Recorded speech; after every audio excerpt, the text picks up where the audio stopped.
Assalamualaikum warahmatullahi wabarakatuh.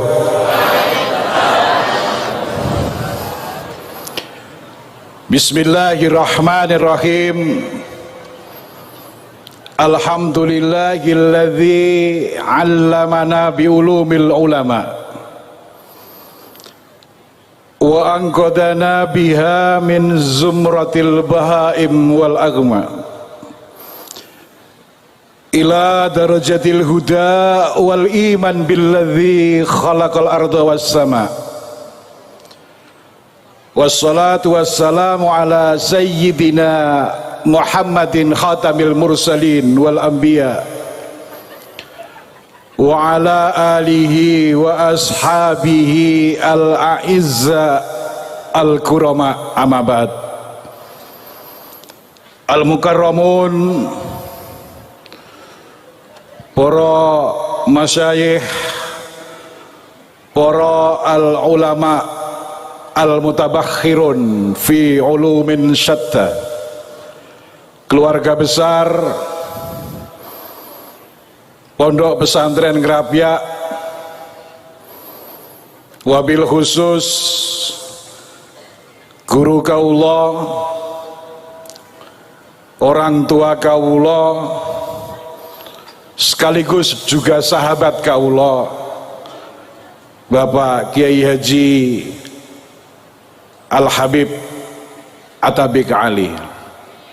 Saya sebut beliau dengan sebutan Habib karena nasabnya Mbah Maksum itu ke atas terus sampai Kanjeng Nabi Muhammad Sallallahu Alaihi Wasallam yang khol tahun berapa saya urutkan semuanya itu. Gus Gofur jangan-jangan dereng ngapal nih. Yang saya hormati Kepala Staf Kepresidenan Bapak Jenderal Purnawirawan Dr. Muldoko SIP, yang tadi beliau sudah menyampaikan sudah bisa masuk Ka'bah dan juga sudah masuk Al-Hujrah As-Syarifah dalamipun Kanjeng Nabi. Cuman beliau lupa itu, bayar karcisnya belum lunas. Biar Pak Wamenak nanti, oh yang dapat karcis malah Wamenak ini kan. Yang saya hormati Wakil Menteri Agama, Khirij, alumni dari IPNU, Bapak Kiai Haji Zainud Tauhid Sa'di. Saya hafal betul nama ini karena beliau ini punya mobil Akot warna hitam, Pak. Dulu nomornya ZT, so barek iki aku. B1 ZT, ternyata Zainud Tauhid. Tapi mobilnya itu barokah karena setiap Mbah Kiai Haji Maimun Zubair ke Jakarta dipakai untuk mengantar beliau. Makanya beliau sekarang jadi Wamenak. Jadi Wamenaknya ini bukan karena beliau, kayak saya jadi dubes bukan karena saya, tapi karena saya ketika umur 4 tahun berkesempatan untuk musafahah salaman dengan Kiai Maksum Lasem, karena simbok saya tadi diceritakan oleh Gus Gofur, mak saya dengan ibunya uminya Gus Gofur ini nasibnya sama-sama menjadi khadimahnya Mbah Maksum, tukang gawe kewedang Mbah Maksum. Jadi sejak umur dini 4 tahun kami sudah diajari tentang antropologi pesantren dan sosiologi pesantren. Artinya kamu boleh menjadi siapa saja, tapi jangan jauh dari kiai dan ulama. Yang saya hormati Bapak Danrem Pamungkas atau yang mewakili, Bapak Kapolda, Bapak Gubernur DIY atau yang mewakili, dan semua para ulama, bapak-bapak, ibu-ibu, simbah-simbah, mas-mas, yuyu dan kangkang. Jadi ada yuyu dan kangkang. Saya harus bawa aqua sendiri karena saya tadi nggak ada aqua. Bangetan ngerapia ini.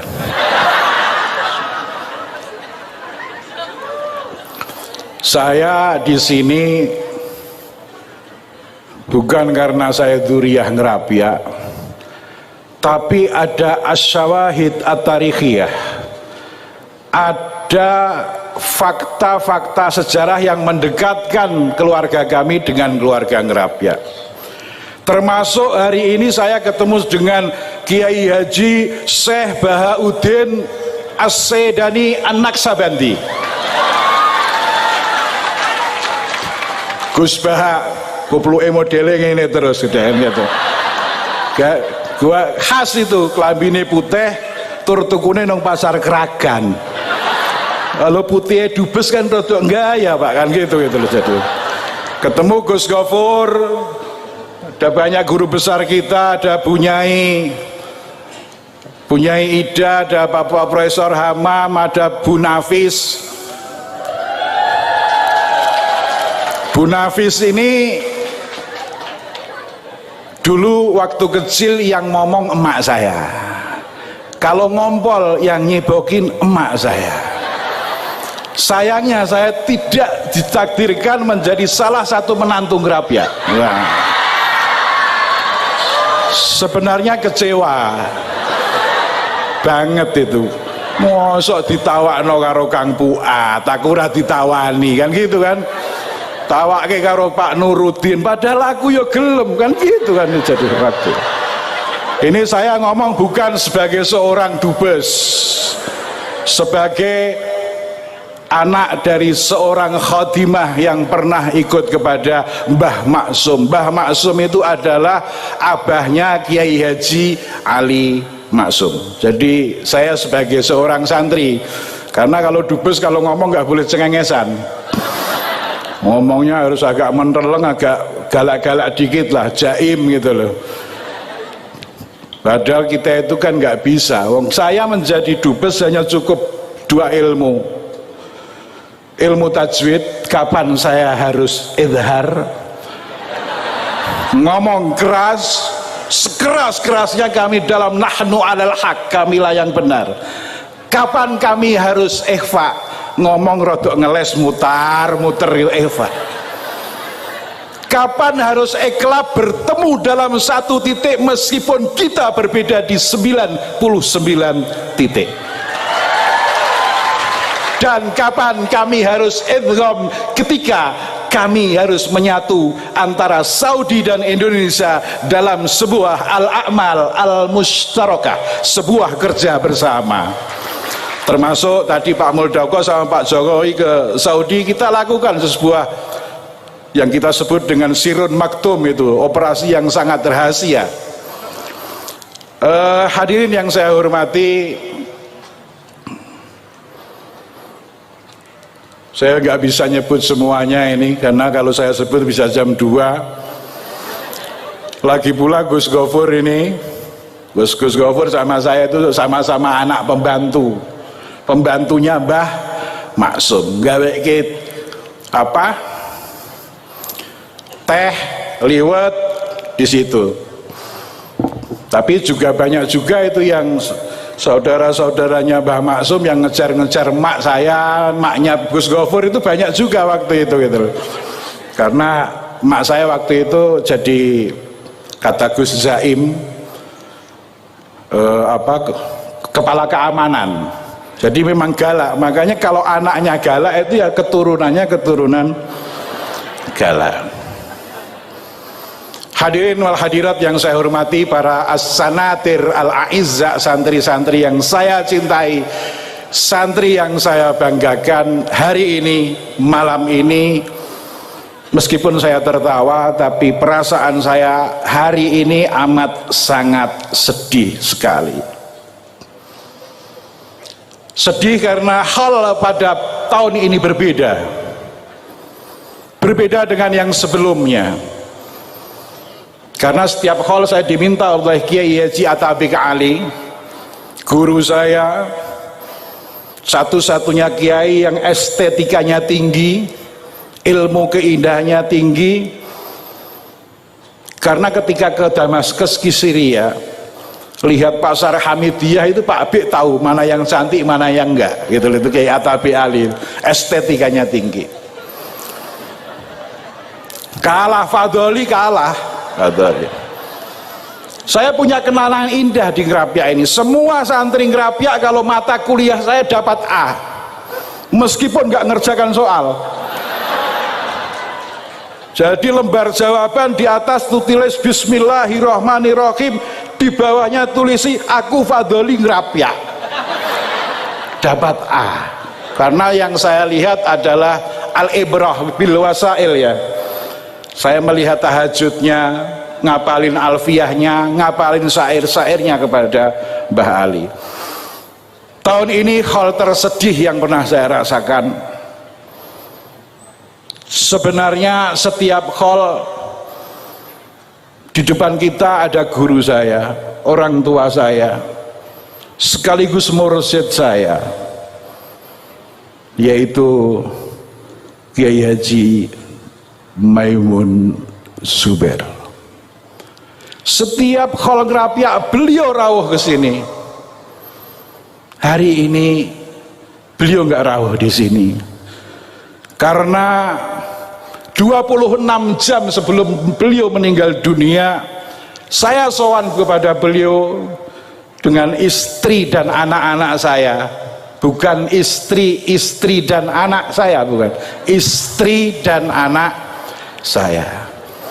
Saya termasuk kaum yang al-muwahhid, nyuiji, satu tapi rasa empat. Nah,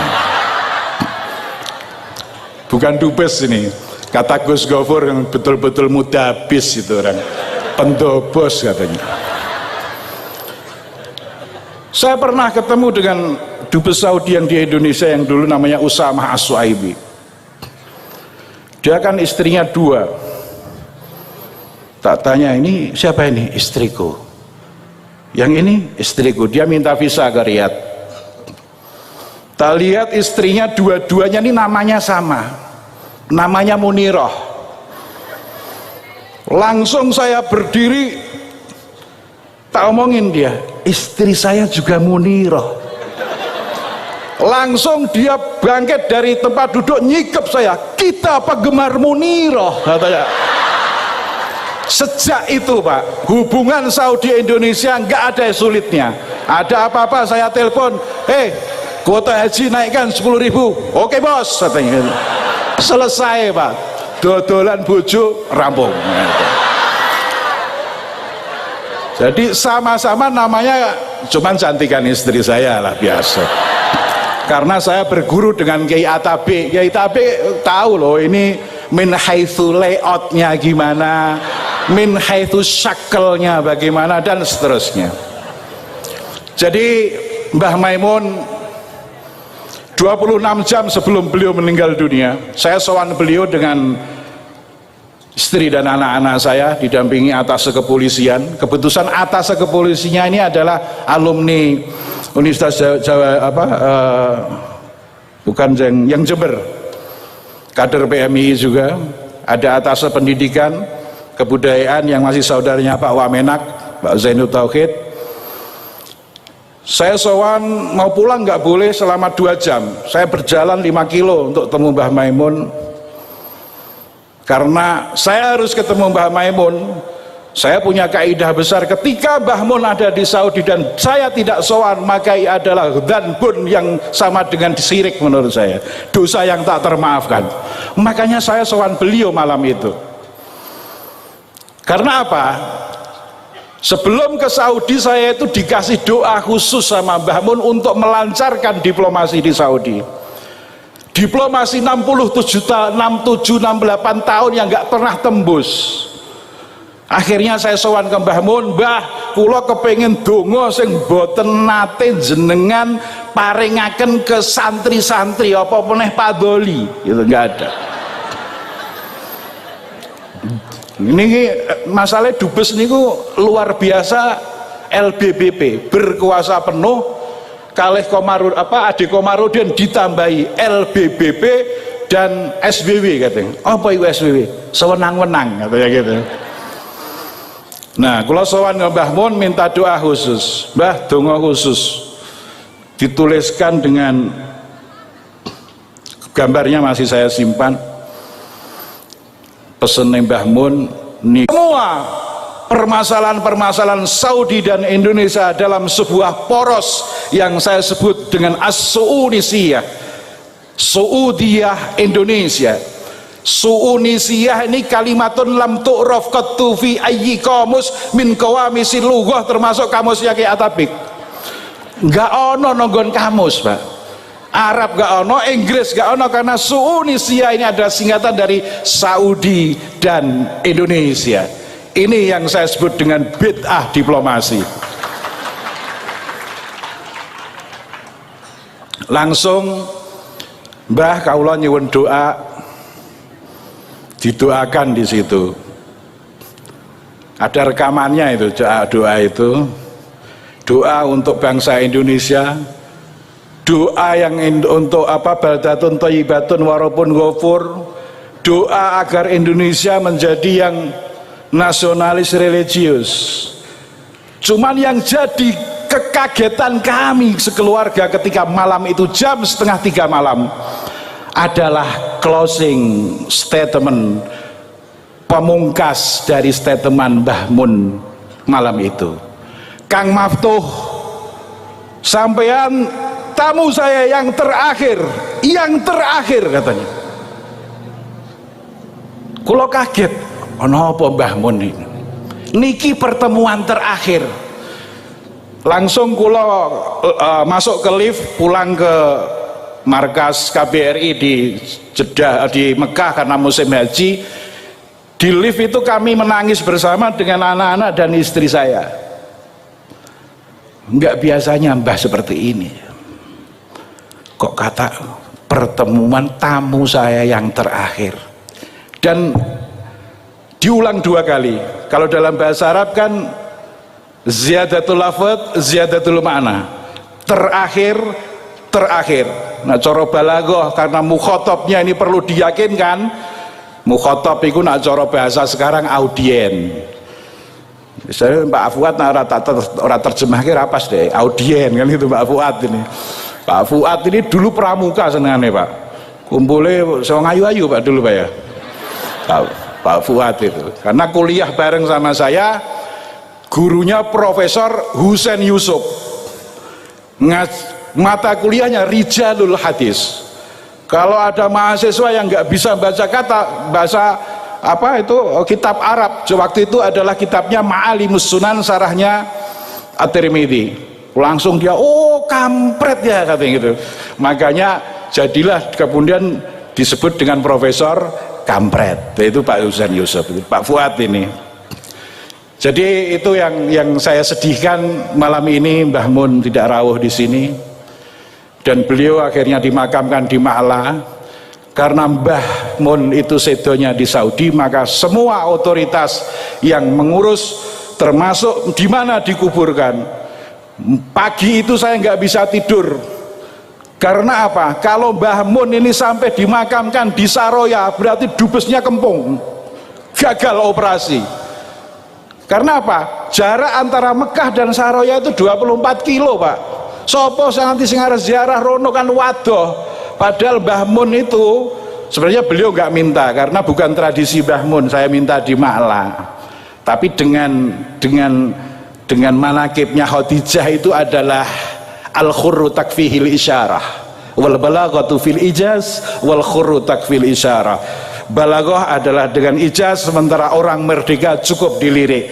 Itu adalah bentuk lirikan dari Mbah Maimun Zubair, kecintaan beliau kepada Khadijah Al-Kubra. Pagi itu saya luncurkan 4 surat diplomatik ke Raja, ke Muhammad bin Salman, Waliul Ahdi, kepada Menteri Dalam Negeri, dan juga kepada Amin Asimah Muqaddasah Mekah. Langsung di ACC, dimakamkan di Ma'la dengan nomor sekian.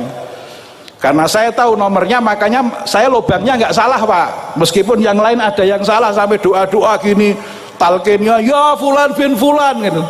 Meskipun pada akhirnya juga ada yang mendoakan ke Mbah Mun, tapi karena supaya sebenarnya sudah diatur oleh KBRI, tapi kemudian ada yang kepingin mendoakan. Padahal biasanya kan nalkin seorang kiai, ketika Mbah Mun nalkin mertua saya itu langsung dipegang padoknya, ya Abdullah Zawawi, idza ataka malakani, dan seterusnya dengan suara yang lembut. Nah itu pakai talqin yang model terbitan mana itu Solo itu, ya Pulan bin Pulan kan. Saya sebagai orang yang dekat sama Mbah Maimun kan rada tersinggung itu, makanya kemudian rame di media sosial. Hadirin yang saya hormati, saya tidak akan ngomong panjang. Ini saya datang ke Ngerapia, saya nyarutang karena setiap khol saya harus datang ke sini sebagai keinginan Kiai Haji Atabik Ali.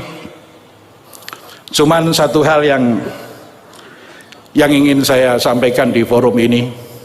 Saya apresiasi besar kebesaran Ngerapia yang digdaya ini mengingatkan kami pada sebuah syairnya Arus Safi, seorang penyair Irak.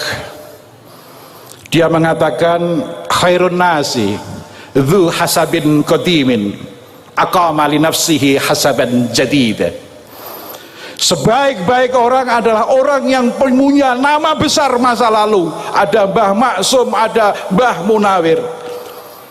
Mbah Ali akhirnya aqama li nafsihi hasaban jadida, membuat tradisi baru untuk membesarkan tinggalannya Mbah Munawir. Sebagaimana yang sekarang dilakukan oleh Kiai Atabik dan keluarga besar Ngerapia. Ada Gus Hilmi, kemudian ada siapa yang adiknya itu yang towel, panggilannya Pecong dulu itu. Ada Neng Hindun ini tak ajak ke Riyadh, saya gara-gara dia ke Riyadh saya diomongin pangeran-pangeran Arab. Udah kawin belum katanya gitu. Iya loh, model kan beliau kan bahasa Inggrisnya bagus, ketemu sama Pak Prin di sana, intelektual Indonesia kita gabung dengan intelek Saudi untuk membesarkan sebuah poros yang kita sebut dengan Saunesia. Jadi apa yang dilakukan oleh Kiai Atabik ini, durianya ponakannya ada Bu Nafis, ada Bu Ida, Bu Hanifah, karena mertua saya juga pernah mondok di sini Pak, dan pernah ditawanin oleh Mbah Ali untuk kawin sama orang mana ini, lama di Saudi lali desa-desa ini, Karangkajen. Padahal mertua saya sudah meninggal dunia. Jadi apa yang dilakukan oleh Kiai Atabik dan nanti akan diteruskan oleh pada dzurriyyahnya Kiai Haji Ali Maksum ini adalah khairun nasi dzu hasabin qadimin aqama li nafsihi hasaban jadida. Sebaliknya ini Ar-Rusafi, wa syarrul alamin dzawu khumulin idza fakhartakum dzakaru al-jududa. Sejelek-jelek orang adalah orang yang cara basa Jawa ini pekok, kempung, gemblung lah itu. Adalah dzawu khumulin, orang yang pekok. Siapa orang pekok itu? Idza fakhartahum dzakaru al-judud. Ketika kau ajak omong mereka hanya bisa menyebut iku lho bapakku, iku lho dulurku jenengane Bahak, Gus Gopur, dan dia hanya bisa pamer dengan masa lalunya, tapi dia tidak pernah melakukan aqama li nafsihi sarafan jadida. Ini yang akan menjadi semangat kita Ngerapia menjadi hebat, karena semuanya bekerja.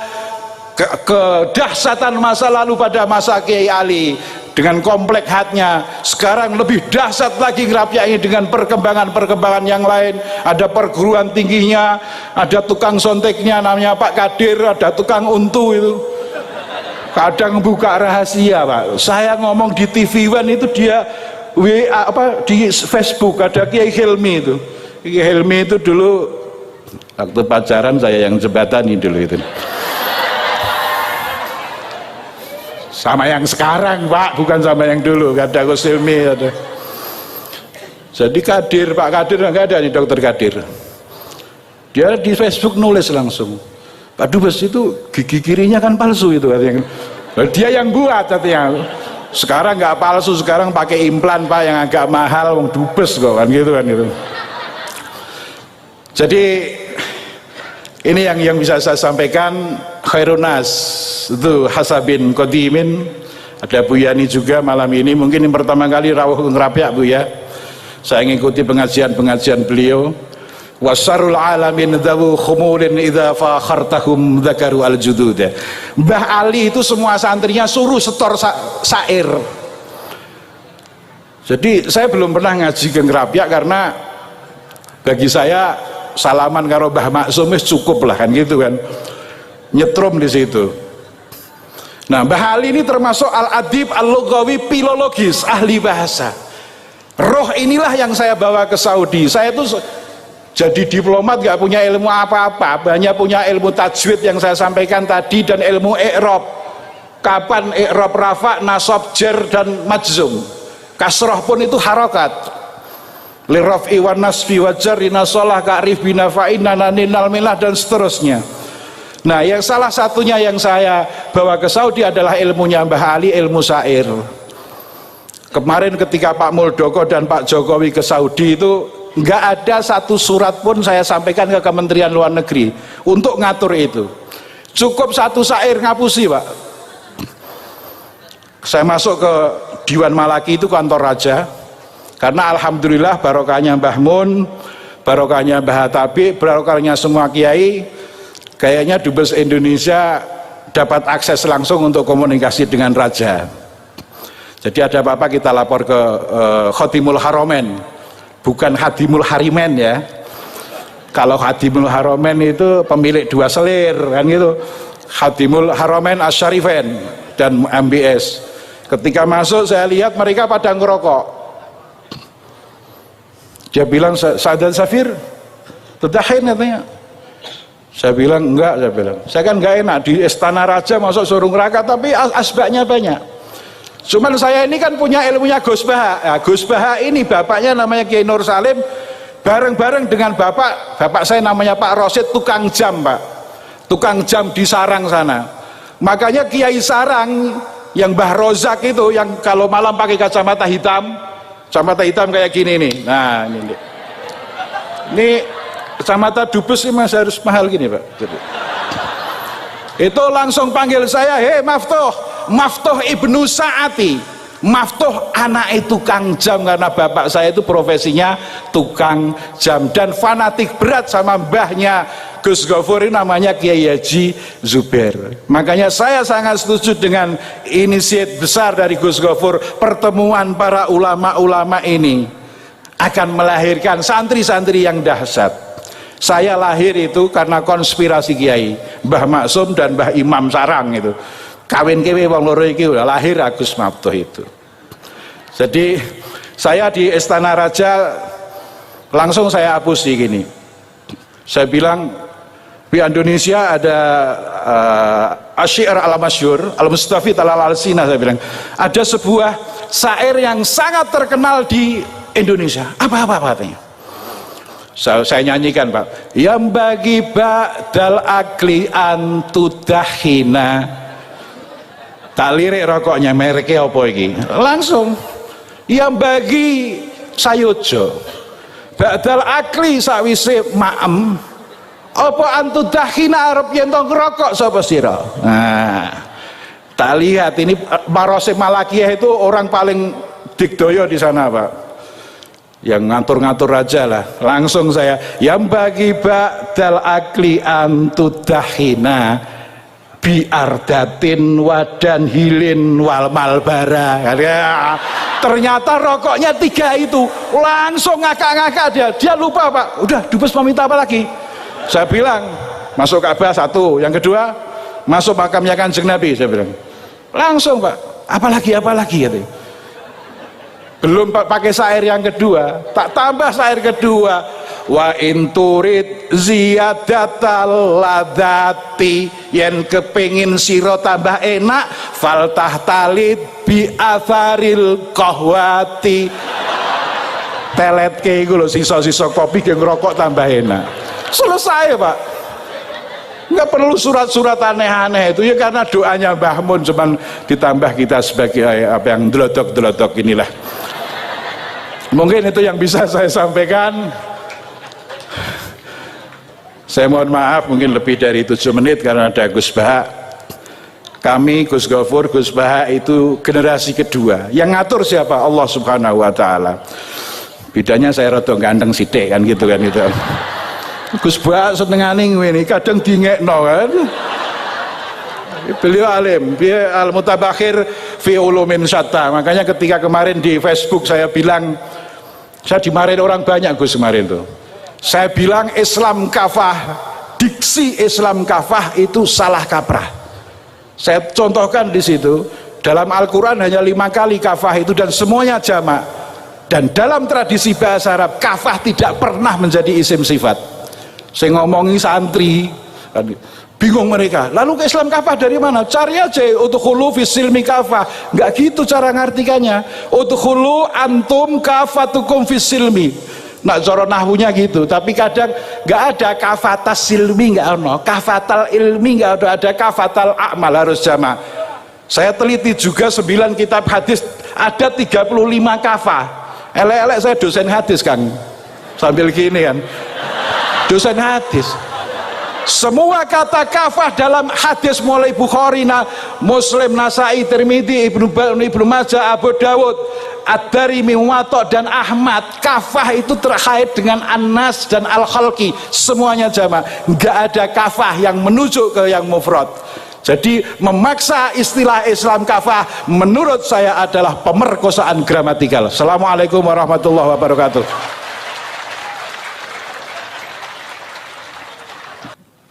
Bismillahirrahmanirrahim. Allahumma sholli wa sallim ala sayyidina maulana Muhammadin wa ala alihi washabihi asma'in nama ba'du. Sedanten keluarga besar Mbah Ali Maksum yang sangat kula hormati, wabil khusus pernah Mbah kawula Kiai Haji Atabik Ali, Mbah Nafisa, Mbah Hanifah, Mbah Ida sedanten. Karena saya ini min dzurriyyati Mbah Umar bin Arabi. Saya cucu dari Mbah Umar lewat Fatimah binti Abdul Khalik bin Umar. Jadi mbah saya kandung itu sepupu dengan Kiai Hamid Pasuruan. Jadi saya ini saudara dengan keluarga besar Lasem. Yang saya hormati Kiai Haji Najib Abdul Qadir dan aparat negara yang sangat saya hormati. Ini yang pertama saya sampaikan sedekah Gus Gofur karena benar-benar dobos betul memang ini. Jadi Pak Duta Besar ini perusak akidah Ahli Sunnah wal Jamaah. Karena orang-orang itu zaman ngaji Bali Maksum itu diberitahu kalau malaikat itu tidak punya bapak. Ternyata dia menamakan diri Abu Jibril. Jadi saya tidak tahu itu betapa mangkalnya malaikat Jibril nanti ketika ketemu itu, karena itu ngawur sekali itu cara akidah, karena Jibril tidak pernah punya bapak. Nah, kemungkinan kedua, beliau itu sangat alim. Kalau itu iya ya barokahnya bapaknya, bukan barokahnya dia. Karena Jibril dalam bahasa Ibrani itu Abdullah. Jadi Jibril, Israfil, Israel itu makna lainnya dari kata Abdullah. Jadi Abu Jibril bisa diganti Abu Abdillah. Berarti ya normal. Memang bapak dari seorang anak yang berjuluk Abdullah itu normal. Tapi saya yakin Pak Dubes tahunya ya baru tak kasih tahu ini. Jadi dulu itu gaya-gayanan supaya orang takut sehingga disebut Abu Jibril. Tapi itu barokah sekali dalam konteks Indonesia, karena biasanya yang pakai alias-alias itu teroris. Ini duta besar tapi pakai alias-alias itu. Jadi ini barokah sekali. Jadi saya tidak akan panjang lebar karena ini tidak spesialisasi saya ngaji umum. Saya biasa ngaji itu urut. Karena saya ini korban ngaji tidak urut, sehingga saya ini fanatik ngaji urut. Saya ingat saya ngaji di depan umum tak ingat belum sampai 5, mungkin pernah di hallnya Kiai Hamid Pasuruan, di Gus Ali, di Lirboyo sekali, terus di sini, berarti ini keempat. Dan itu tidak keahlian saya. Jadi kalau tadi ada orang yang ahli mic kayak duta besar tadi itu luar biasa. Itu orang kok sampai ngawur seperti itu di depan para kiai. Saya tuh nggak kebayang itu di depan Gus Najib, di depan gurunya Pak Atabik, muji Pak Atabik dari segi karena menguasai ilmu keindahan wanita itu kan tidak sopan sekali. ini sangat tidak sopan. Ya tapi nggak apa-apa, itu bagus lah. Artinya bagus itu jujur, memang dari asli nggak sopan itu. Jadi kalau pura-pura sopan malah nggak bagus itu. Jadi ya kita ambil positifnya itu. Jadi kalau beliau tidak sopan itu orang yang jujur gitu. Tapi kalau beliau sopan malah aneh. Biasanya ada sopan kok sopan itu. Teruskan, dan tentu yang sangat saya hormati mertua dari Gus Zofur, Pak Jirjis. Saya ini orang paling takut Pak Jirjis karena beliau dulu pernah ingin Gus Zofur di sini sebagai pengajar tafsir, tapi diambil lagi oleh abahnya, sehingga saya ini orang paling nggak siap ketemu Pak Jirjis karena proyeksi beliau itu akhirnya ya berhasil, tapi di negara lain, fi nahiyatin ukhra, yaitu sarang, karena beliau inginnya sistem pengajaran tafsir besar di sini, tapi akhirnya Mbah Mun menghendaki di sarang. Saya cerita sedikit tentang Mbah Ali Maksum dan Mbah Mun, dan karena beliau juga teman Mbah kandung saya di Termas. Mbah saya kandung Mbah Sidik dulu ngajinya juga di Termas. Ki Hamid sepupu Mbah saya putri juga di Termas. Kata Mbah Mun tuh gini, wong nak dia anak jagone kok dipek wong repot. Dulu yang ma'ruf murid sekaligus juga putra yang alim alamah memang Mbah Ali. Ketika di Kerapyak, sehingga orang yang ingin alim ke Mbah Maksum itu ya ke Kerapyak. Akhirnya Gus Mus, beberapa kiai besar termasuk Gus Dur ngajinya di Kerapyak. Kiai Makhrus juga gitu. Dulu orang ingin alim tuh ke Gedungan, karena Kiai Makhrus ke Lirboyo, semua orang Cirebon kalau ingin alim ke Lirboyo karena Gus Makhrus di Lirboyo. Saya menangi Kiai alim Sedan, itu dulu ngajinya di Jampes, di Kiai Marzuki. Ketika Kiai Marzuki jadi di Lirboyo, akhirnya ke Lirboyo. Kiai Hamid Pasuruan juga gitu, Pondok Fakhriyah dulu yang masyhur bil wilayah wal alim ya Kiai Hamid, tapi beliau di Pasuruan akhirnya yang ingin istifadah ke Pasuruan. Jadi intinya ini dengan tanda kutip pembajakan para gus-gus besar ini bahaya kan kira-kira gitu. Sehingga kiai-kiai alim itu terus kepikiran, nah anakku itu manggon nunggu piye gitu. Jadi termasuk itu ilmunya bapak saya sebetulnya. Saya ini kecelok mantu Sidogiri. Kontrak pertama kata bapak, tapi oleh teng Sidogiri nggih kersane pondok kula mboten mati.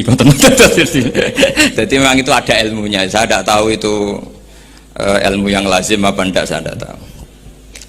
Ketika saya ini tahadus bin nikmah, saya ini lama sekali mengkaji kitabnya Mbah Ali Maksum Hujatul Ahlussunnah wal Jamaah sebelum diundang, dan saya tidak pernah bayangkan diundang di sini.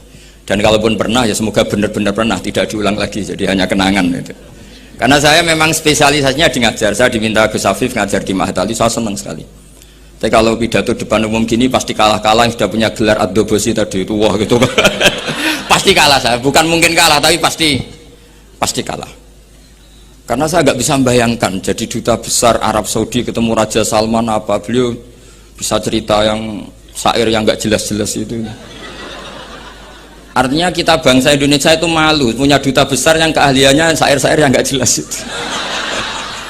Nah itu kemungkinannya duta Arab ini nuruti, kerajaan Arab nuruti, musuh nggak jelas terus turuti mari repot gitu. Itu ada beberapa kemungkinan ini. Nah terus pembelaan saya terhadap yang enggak, makanya ini ngajinya harus khatam. Sebetulnya hadis itu ada terusannya, itu di kitab Firihabillahil Haram. Itu Sayyid Muhammad ngendikan babu istihbabi dukhulil bait, kemudian diteruskan babu karohati dukhulil bait. Itu dalam satu bab.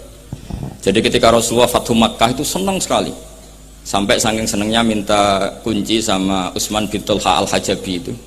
Akhirnya Nabi saking cerianya masuk Ka'bah. Tapi setelah keluar dari Ka'bah, Nabi itu kelihatan tersiksa, hazinan, kelihatan tersiksa. Sayyidah Aisyah akhirnya tanya, kenapa engkau ketika masuk senang sekali, ketika keluar susah sekali? Kata Rasulullah SAW, dan ini partai kita, partai yang insya Allah nggak akan masuk Ka'bah sampai mati. Kata Rasulullah, saya takut kalau itu dipandang umatku sebagai keharusan, terus mereka tersiksa kalau tidak bisa masuk Ka'bah. Sehingga Pak Dubes harus diketahui, banyak juga ulama yang mengatakan masuk Ka'bah itu makruh. Karena takut dianggap sunnah yang memberatkan. Itu ada kitabnya. Tidak Ad-Dobosi, ini ada kitabnya. Jadi kalau yang mengatakan sunat, dia monggo mawon yang berkesempatan lewat tadi siir-siir bohong tadi. Dia monggo. Tapi yang meyakini atau yang ditakdir tidak bisa masuk, pakai kaul yang mengatakan bahwa Rasulullah akhirnya hazinan, akhirnya susah karena takut kalau umatnya menjadi tersiksa karena tidak bisa masuk Ka'bah. Terus ini yang terakhir, karena ini kenangan saya dengan Mbah Ali Maksum. Saya menangi beliau itu kelas 4 SD ketika beliau ngisi di Mbah Hamid Bedowi. Mbah Hamid adalah satu-satunya santri yang sama Mbah Ali Maksum itu tidak boso. Sama Mbah Ali Maksum itu tidak boso. Kenangan saya sama Mbah Ali Maksum ketika beliau di Lasem itu sampai Gus Mus pernah ngendikan, Kang Hamid, aku itu paling ra cocok mbek sampean, ambek guru kok ora boso. Karena sama Mbah Ali Maksum itu tidak boso. Terus kata Mbah Hamid Bedowi, lha wong iku ponakanku katanya. Jadi memang Kiai Hamid Bedowi itu di silsilah nasab Lasem itu paling sepuh, karena Hamid itu langsung bin Bedowi. Nah, Mbak Bedowi itu punya Mbak Yu kandung namanya Maimunah, itu yang dapat Mbak Umar melahirkan Abdullah, melahirkan Mbak Hamid Pasuruan. Di antara adik-adiknya Mbak Abdullah ada yang namanya Kiai Haji Abdul Khalik, itu buyut saya, jadi tipe paling guri saya. Yang saya kenang dari Mbah Ali Maksum itu dari murid-muridnya, dan saya menyaksikan sendiri, itu seneng guyon. Karena itu menurut saya filosofi yang luar biasa. Orang sampai ingin maksiat itu saya pakai sampai ketemu Allah Subhanahu wa taala. Orang itu nganti cari kesenangan dengan maksiat karena tidak nyaman dengan taat. Sehingga kiai-kiai alim termasuk Mbah Ali Maksum, Mbah Mun, bapak saya, semuanya itu seneng guyon. Supaya orang itu nyaman dengan kiai, nyaman dengan taat. Sehingga nggak perlu seneng dengan yang maksiat. Tapi sekarang banyak orang membawa Islam itu dengan keras. Saya masih ingat wasiatnya bapak, kena ngaji guyon ae, wong wis bingung mikir utang katanya gitu ya. Dan Mbah Ali Maksum itu masyhur seneng guyon. Bapak saya itu pernah ngajak saya mau ke pondok, santri-santri pas guyon itu kembali, gak sida jong santri lagi guyon. Kayak nopo Pak? Guyon itu barang mewah. Santri itu kadang telat wesel ra duwe, iso guyon itu luar biasa, makanya jangan diganggu aja gitu. Meskipun resikonya keterusan guyon double kayak tadi. jadi itu sanad itu, jadi itu sanad yang luar biasa. Jadi sebetulnya guyon tadi ada filosofi yang luar biasa supaya orang itu faroh bitaat atau faroh bima ahlahu, sehingga ada ayat qul bi fadlillah wa bi rahmati fa bidzalika falyafrahu. Sehingga orang itu tidak perlu seneng lewat maksiat, hura-hura lewat maksiat. Kita cium tangannya Mbah Maksum sudah seneng, cium tangannya Mbah Ali seneng. Itu santri kalau ketemu Mbah Hamid nyium tangan itu lebih seneng ketimbang nyium tangan artis. Karena kalau nyium tangan artis, astagfirullah kan mesti kita tersiksa. Tapi kalau nyium tangannya Mbah Hamid itu dikenang sepanjang masa. Ini yang harus kita gerakkan fi zamanil akhir. Jadi orang harus terbiasa seneng bitaat. Saya itu kalau sudah belajar tafsir misalnya, karena itu sesuatu yang saya tekuni. Saya belajar tafsir tidak lazim ya, tidak pakai kitab tafsir terus, tidak, seringnya pakai fikih. Ya karena saya punya guru Mbah Maimun adalah putra Ki Zubair Al-Faqih. Saya punya guru bapak saya sendiri, punya guru-guru wali. Jadi saya ini punya jalur ulama, punya jalur wali. Sehingga kemungkinannya saya itu kalau nggak ulama ya wali atau gaduh-gaduh nggak jelas itu karena saking banyaknya. Dalam ilmu yang diajarkan Mbah Mun, diajarkan tentu beliau punya sanad ke Said Alawi sampai Rasulullah, atau lewat Mbah Karim, Mbah Hashim juga sampai Rasulullah. Yang jelas gak lewat duta besar karena ini mongkotek itu bahaya kalau sanad lewat duta besar. Sanadnya begini, ada riwayat yang ditulis kitab Ihya, juga ditulis kitab Khilyatil Aulia, itu memang yang menopang perilaku duta besar tadi. Inna min khiyari umati kauman yadhakuna jahron min saati rahmatillah. Itu dalam kitab Khilyatul Aulia redaksinya malah inna min khiyari umati fi ma nabba'ani al mala'ul a'la kauman yadhakuna jahron min saati rahmatillah. Jadi termasuk umat-umatku yang pilihan adalah itu komunitas kaum yang kalau guyu itu banter-banter itu. Sehingga saya khawatir duta besar tadi ngakak-ngakak gitu apa bagian dari kewaliannya ya gitu. Karena disebut khiyarul ummah, umat-umat apa? Pilihan. Meskipun kayaknya enggak juga, tapi ini cerita saja kan. Jadi inna min khiyari ummati fi man nabba'ani al-malul a'la qauman yadhakuna jahran min sa'ati rahmatillah. Lalu saya mikir kenapa itu jadi khiyarul ummah. Bali itu masyhur seneng guyon. Mbah Mun ya masyhur seneng guyon. Bapak saya seneng guyon. Saya dulu itu iskal, ada kaji itu terkenal agak punya will itu, ya agak maksiat gak ceritanya. Ini agak katut juta besar tadi, makanya saya ngomong perempuan. Kaji itu agak ada gosip suka will. Ketika Mbah Mun ketemu bapak saya itu bilang begini, "Lho Nur, bapak saya namanya Rosalim. Apa iku ayu kok nganti kajiku senang?" "Lho ayu, Mbah." Bakasannya tentang ayu. Saya dulu iskal kenapa Kiai bakas wong ayu gitu. Tapi setelah saya tambah alim, tambah tahu itu sampai harus ikrar memang tambah alim, paham itu artinya tambah alim. Akhirnya Mbah Mun cerita gini, nah aku kefikian malah jadi qadzaf. Jadi qadzaf misalnya gini, Anda terlalu Islam serius, pasti komentarnya gini, kaji kok demenan, kaji kok katut wedoan. Serius tapi akhirnya menabrak satu aturan yang dilarang Allah SWT. Itu kalau kamu menuduh zina jadi qadzaf, kalau kamu bilang kaji kok katut wedok jadi suudzon. Maka bahasan yang netral adalah lo ayu no kok nganti katut. Ayu bah, iya ya wajar, wong mesti katut wong ayu gitu. Itu filosofi. Jadi di balik guyon itu ada trik untuk menghindari ke fikih atau ke ketentuan fikih yang salah. Yaitu kalau kamu kejebak ekstrim, kaji kok seneng wong ayu, kaji kok demenan, maka berarti Anda qadzaf. Qadzaf itu menuduh orang lain yang enggak jelas apa buktinya. Maka guyon ini satu-satunya cara menghindari kesalahan yang lebih fatal. Sehingga di sini dibutuhkan kemampuan seni mengelola agama supaya agama ini tetap ceria. Saya berkali-kali cerita kalau ngaji, Imam Syafi'i itu kalau ditanya, diberitahu orang yang nyium tangan jenengan, yang di depan jenengan itu hormat, itu di luar ngerasani jenengan, bully jenengan. Jawabnya Imam Syafi'i itu tertawa-tawa, baguslah berarti saya wibawa, di depan saya buktinya tidak berani. Jadi enteng saja, dijawab enteng saja, baguslah berarti saya wibawa, nyatanya di depan saya tidak berani. Tapi banyak orang membenci jenengan karena fikih jenengan. Jawabnya Imam Syafi'i seneng lagi, baguslah, nah, nggak seneng saya pasti nggak pernah ngutang saya. Coba kalau kamu seneng juta besar itu pasti minta tolong, mau masuk apa saja lah. Tapi kalau benci Pak Duta besar pasti malu kan minta tolong. Untung mana kamu dibenci orang sama disenangi orang. Karena kalau dibenci orang yang benci itu pasti tidak utang kamu, tidak ngerepoti kamu, tidak senang.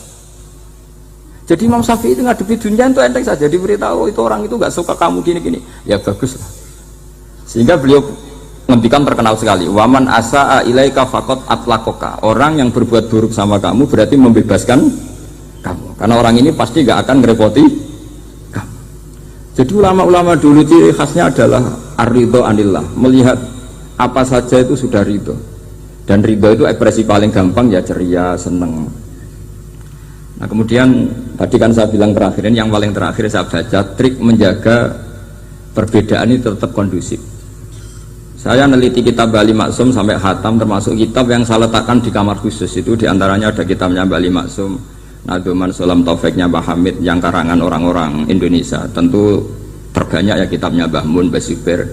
Bahkan saya masih punya catatan tangan tulisannya Basim Asyari, karena beliau pernah nyurati buyut saya ketika khatam Sahih Muslim yang keluarga Kudus.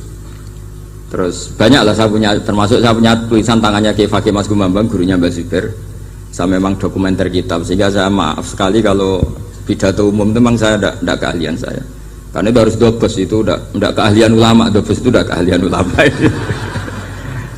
Ini saya baca singkat, tapi semoga ini barokah karena ini kholnya Bali Maksum. Semua mubalek tadi pakai catatannya sendiri, jadi itu ngekholi dirinya sendiri. Ini saya pakai orisinil kitabnya Bali Maksum. Jadi saya mungkin penceramah terbaik karena sesuai konteksnya itu. Lah ini enggak. Ini kholnya Bali Maksum, cerita syairnya sendiri tentang rokok lagi. Bolot lagi. Yes. Ya semoga diampuni oleh Allah Subhanahu wa taala. Ini ngendikane beliau tentang meminimalkan konflik. Ini saya baca di bab Al-Mithalul Awal.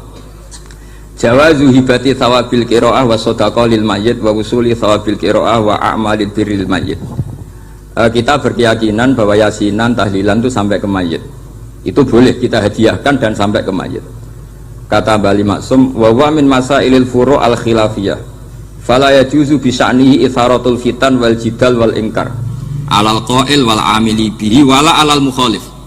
Ini dari awal masalah khilafiyah, sehingga gak perlu jadi konflik yang berkelanjutan, baik kita menuntut yang melakukan itu atau menuntut yang menentang itu, karena dari awal ini masalah furu'iyah, sing nglakoni nggih monggo, sing nentang nggih napa monggo. Selama ini kan kita yang melakukan memaksa orang lain menerima, yang menentang memaksa orang lain menghentikan. Ini tidak fair, kata Bali.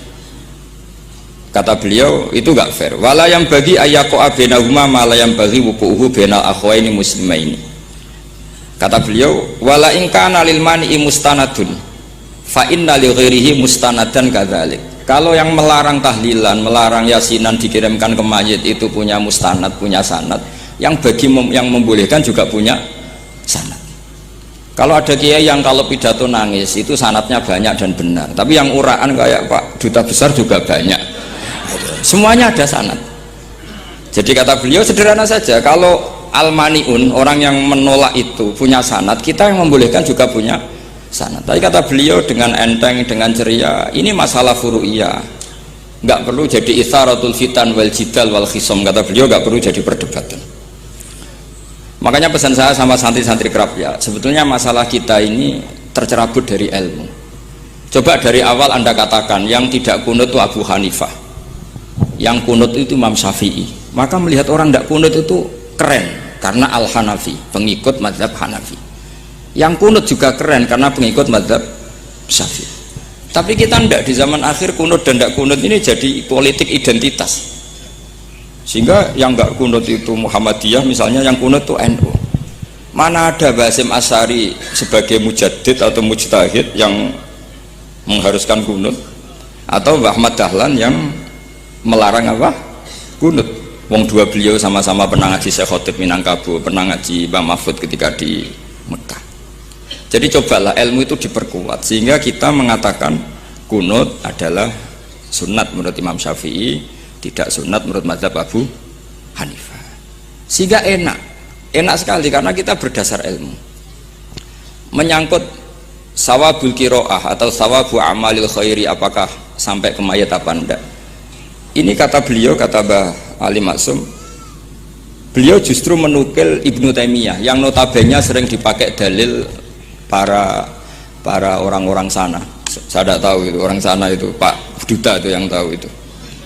Itu kalau ini mirip kitab Said Muhammad. Jadi Said Muhammad itu kalau istidlal sering pakai Ibnu Taimiyah karena itu yang dipakai mereka.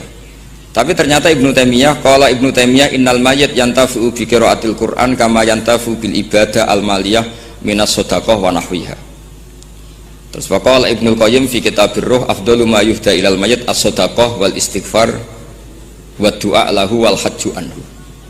Artinya gini, kita sekarang ini tidak pernah kayak Bali Maksum pakai dalil jawazu ihda lil mayyit itu berdasar Ibnu Taimiyah dan Ibnu Qayyim. Kita seakan-akan Ibnu Taimiyah itu orang yang pasti melarang itu, sehingga kita itu terus mengatakan sing nyunatno tahlilan ku sapa? Mbah Hasyim atau Mbah Fakih atau siapalah, meskipun riwayat ini mukhtalifah dari Mbah Hasyim. Pertanyaannya adalah terus kesannya yang membolehkan itu hanya kiai lokal itu, kiai nasional itu. Padahal zaman Bali sudah mengajarkan kita yang membolehkan ihda'u a'malil khairi ilal mayyit, yang membolehkan hadiah Yasin, Fatihah, tahlil ke mayit itu adalah orang sekaliber Ibnu Taimiyah dan Ibnu Qayyim. Sehingga dengan kita pakai ilmiah yang diterapkan Bali Maksum, kita ini merasa orang keren, orang global, orang yang keren lah. Karena guru-guru kita Bali Maksum, Mbah Hamid biasa mentahlili, Mbah Munawir semua mentahlili guru-gurunya. Di level ulama global ada Ibnu Taimiyah dan Ibnu Qayyim. Tapi karena kita tidak baca, seakan-akan tahlilan itu hanya tradisi lokal yang tidak di ACC, tidak disetujui ulama kelas internasional. Padahal di sini jelas diceritakan Ibnu Taimiyah berpendapat qiraatul Quran yang dihadiahkan ke mayit atau tahlil itu boleh. Jadi ini sangat penting supaya orang itu pakai tradisi ilmu. Saya pernah ngaji sama Mbah Mun, diberitahu Kalaupun Rasulullah pernah kunut sekali, biasanya perdebatan kan, oke, Rasulullah pernah kunut tapi ahyanan. Pertanyaannya adalah, setiap Nabi pernah melakukan sesuatu itu akan menjadi sunnatan mutaba'ah apa enggak? Tentu jawabannya iya. Nabi meskipun melakukan kunut andaikan hanya sekali, tapi karena pernah dilakukan Nabi, maka kebaikan ini akan menjadi sunnatan mutaba'ah, sunnat yang harus kita ikuti terus atau boleh kita ikuti terus. Jadi nggak boleh misalnya Rasulullah itu puasa Senin Kemis juga ahyanan, tidak selalu. Rasulullah itu tofa rokiban juga ahyanan, bukan selalu. Tapi apa saja yang pernah dilakukan Nabi maka berstatus itu akan sunnat ila yaumil qiyamah. Sehingga nggak bisa misalnya di hadis itu ahyanan, kemudian kamu beristidlal ini boleh dilakukan hanya ahyanan karena Nabi juga melakukan hanya ahyanan. Tidak bisa seperti itu. Sekali Nabi pernah melakukan itu dan tidak dibatalkan lewat nasah mansuh, maka kesunatan itu ila yaumil qiyamah. Sehingga Imam Syafi'i cara berpikir meskipun Nabi kunut ahyanan, kalaupun itu ahyanan tentu kunut itu akan sunat ila yaumil qiyamah. Bagi yang tidak mensunatkan monggo, itu ada Abu Hanifah.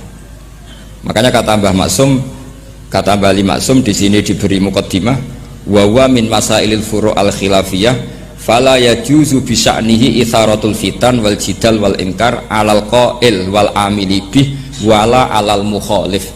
Jadi kita sendiri disarankan beliau, kamu juga gak usah nantang debat sama mukhalif karena dari awal sudah masalah-masalah yang apa? Khilafiyah. Lalu terakhir pilihan-pilihan terus kemudian tetap memancing polemik. Saya mau cerita lucu di Ihya yang katanya kitab sakral itu ya punya sisi lucu, sisi unik. Nabi Musa sebagai Nabi Bani Israel itu sering digugat karena orang Israel itu tukang debat. Terus Nabi Musa minta ijazah, ya Allah saya kasih ijazah seperti tadi beliau minta ijazah Mbah Mun tadi, minta ijazah yang supaya orang itu tidak bisa berkata buruk sama saya, semuanya muji saya.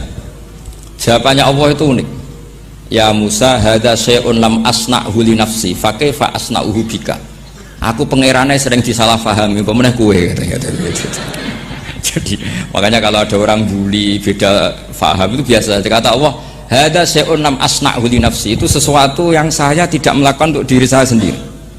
Kata Allah, saya ini Tuhan, yang mengatakan saya punya anak ya banyak, yang anggap saya bakhil ya banyak, yang salah paham dengan saya banyak, padahal saya ini Tuhan. Kalau saya mau tak bungkam semua itu orang, itu saja tidak saya lakukan. Apa mereka terima Nabi. Makanya ini semoga ini saya gojlok Pak Duta Besar jadi pahala beliau, karena diantara pahala itu disebabkan digojlok orang. Jadi kalau beliau tadi gojlok saya, sekarang tak balas, kayaknya pasti menang saya karena beliau sudah tidak bisa ke panggung lagi.